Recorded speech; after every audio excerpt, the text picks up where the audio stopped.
गौ रक्षा के नाम पे ये मोनू मानेसर जैसे आतंकवादी क्या असल काम करते हैं इसके पीछे में, ये आज आप, ये वो लोग हैं जो गरीबों को जब मवेशी ले जाते हुए देखते हैं तो ये गुंडागर्दी करते हैं, उनसे पैसे छीनने के लिए और उनसे उगाही करने के लिए झूठे केस मुकदमा का डर दिखाकर, मारपीट करके,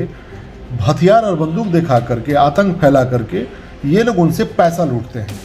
आज इसी के बारे में मेवात से राशिद एडवोकेट साहब की ये पूरी डिटेल में इस बात को सुनिए, आपको सारी कहानी समझ में आ जाएगी। ये किसी आतंकी से कम नहीं, ये देश के अंदर में आतंक फैलाने वाले ये वो गुंडे हैं जो देश के अंदर में नहीं चाहते कि अमन शांति रहे। ये दलाल हैं, दलाल से ज़्यादा कुछ नहीं। गौ संवर्धन एक्ट के तहत यूँ तो सैकड़ों मुकदमे विचाराधीन हैं, 99% केसेस में लोग बरी हो जाते हैं। आज भी बहुत सारे केसेस जो है पेंडिंग है, मैं भी बहुत सारे केसेस की पैरवी कर रहा हूँ। इन केसेस में तकरीबन जो FIR दर्ज कराते हैं वो सो कॉल्ड गौ रक्षा दल के लोग FIR दर्ज कराते हैं, जिनमें मेन रूप से मोनू मानेसर है, लोकेश है, श्रीकांत है मरोड़ा का, अनिल है जो मूलथान गांव का है,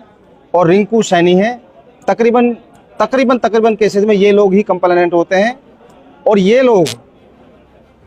किसी भी आदमी को, किसी राहगीर को जो गाय पालतू भी लेके जा रहा है उसको रोकते हैं, उसको मारपीट करते हैं, उसके साथ उनके पैसे वगैरह छीन लेते हैं और फिर पैसा लेकर के फिर उनको छोड़ देते हैं। अगर वो लोग पैसा नहीं देते हैं तो ये लोग पुलिस के साथ मिलकर के मुकदमा दर्ज कराते हैं। अभी जो लेटेस्ट जो मैं आपको बता रहा हूँ कि FIR नंबर 218 है 11/7/2022 की, PS नगीना में ये दर्ज हुई। ये रिंकू सनो बिरजू और अनिल जो मूलथान गांव का है, इन दोनों ने ये FIR दर्ज करवाई थी। इसमें ये लोग कंप्लेनेंट हैं और पुलिस के साथ मिलकर के ये FIR दर्ज करवाई। एक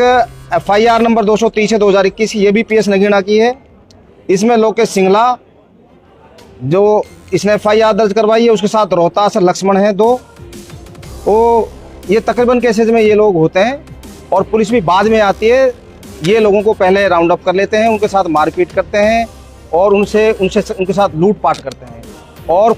हमारे सामने बहुत सारे ऐसे केसेस भी आए हैं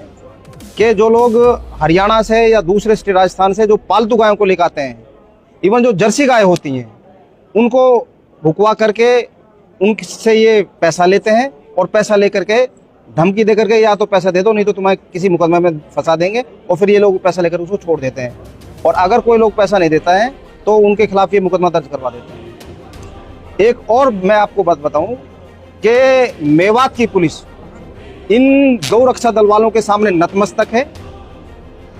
इनके दबाव में काम करती है। पुलिस मुलाजिम की हैसियत नहीं है कि वो इनकी बात को टाल दें और FIR दर्ज ना करें। ये जिसमें चाहे उसमें FIR दर्ज करवा दें, जिनके खिलाफ चाहे उसमें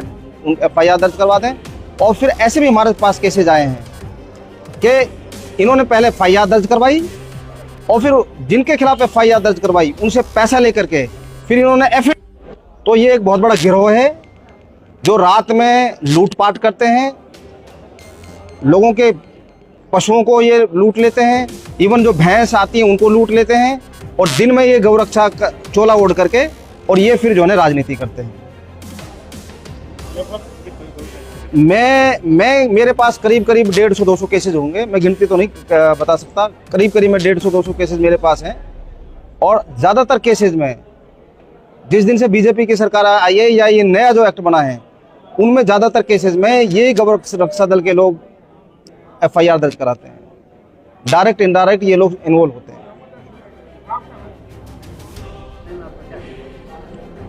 जब से SGS एक्ट आया है तब से ये लोग जिनका नाम आपने लिया है,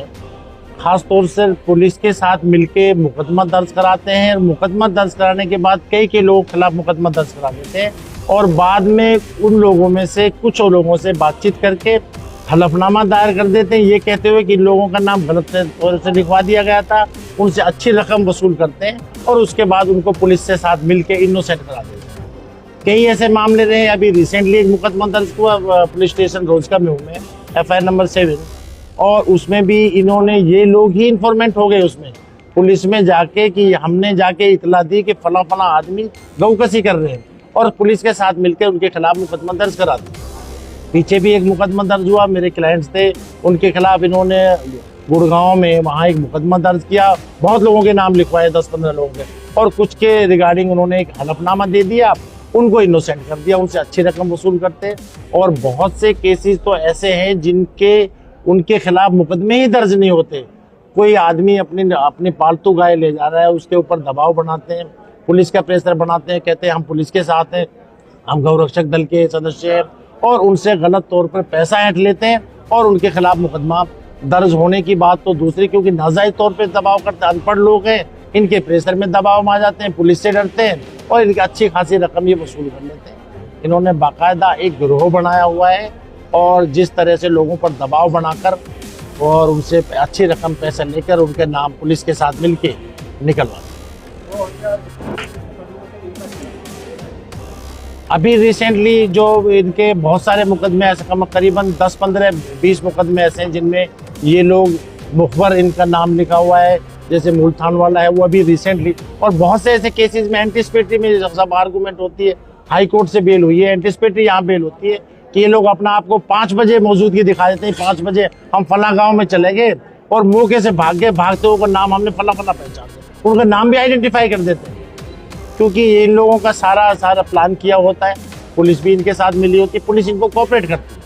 जो कि नाजायज है, गलत है, लोगों के साथ अत्याचार हो रहा है, गलत हो रहा है, और ये लोग अपने फ़ायदे के लिए, अपने मुआहदे के लिए और लोगों से, गरीब लोगों से पैसा ऐंठने का काम करते हैं। नंबर ऑफ केसेस ऐसे हैं जिनमें बरी होते हैं,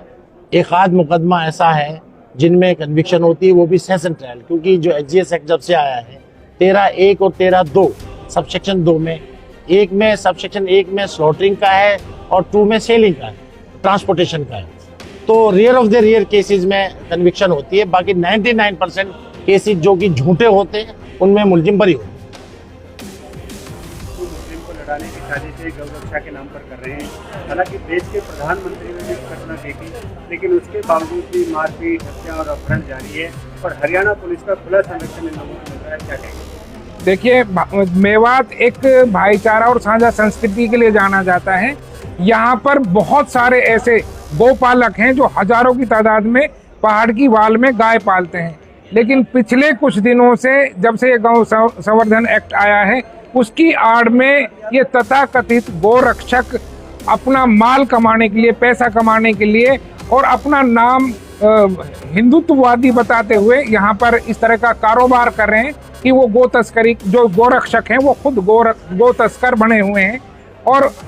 आप देखोगे कि सैकड़ों ऐसे केसेस हैं जिनमें वो गो तस्करी की आड़ में, मतलब गोरक्षा की आड़ में गो तस्करी कर रहे हैं और उन्होंने मोटा माल कमाया। मोनू मानेसर है, कितने केसेस उनके खिलाफ दर्ज हुए हैं कि उन्होंने 307, 302 ये मारपीट कर,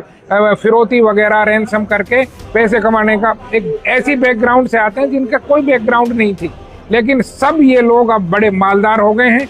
खुले हथियार लहराते हैं, खुले गुंडागर्दी करते हैं, दहशतगर्दी फैला रखी है। और चूंकि हरियाणा सरकार इनको संरक्षण इसलिए देती है कि जो नफरत का एजेंडा है बीजेपी का और सरकार का, उसको बढ़ाने में ये काम करते हैं। तो 3 फायदे इनको इस काम से हो रहे हैं, अपना पैसा बढ़ता है, मालदारी बढ़ती है, अय्यासी करते हैं उसके बेस पर, सरकार के लिए नफरत फैलाते हैं इसलिए सरकार इनका समर्थन करती है, और तीसरा ये कि जो उनके अंदर जो नफरत भर गई है उस नफरत से मुसलमानों को खास तौर पर टारगेट करके और उनका जो है प्रताड़ना करते हैं। इस तरह से इन्होंने आतंक मचा रखा है। आम आदमी हमारा भाईचारा चाहता है। अब देखिएगा कि इतनी जघन्य हत्या हुई है, दहशतगर्दी फैला रखी है, उसके बावजूद भी हमारा आम आदमी यहाँ पर भाईचारे से रह रहा है। और हम अपील करना चाहते हैं कि हमारा मुल्क जो है गंगा जमनी तहजीब का है, हम मिलजुल कर रहे हैं, लेकिन अगर कोई भी ऐसा काम करता है जिसके जो आतंक से और दहशतगर्दी से जुड़ा हुआ है, चाहे वो कोई भी हो, हिंदू हो या मुसलमान, उसको बख्शा नहीं जाना चाहिए। हम प्यार प्रेम से इस मुल्क में रहेंगे और आगे भी रहते हैं।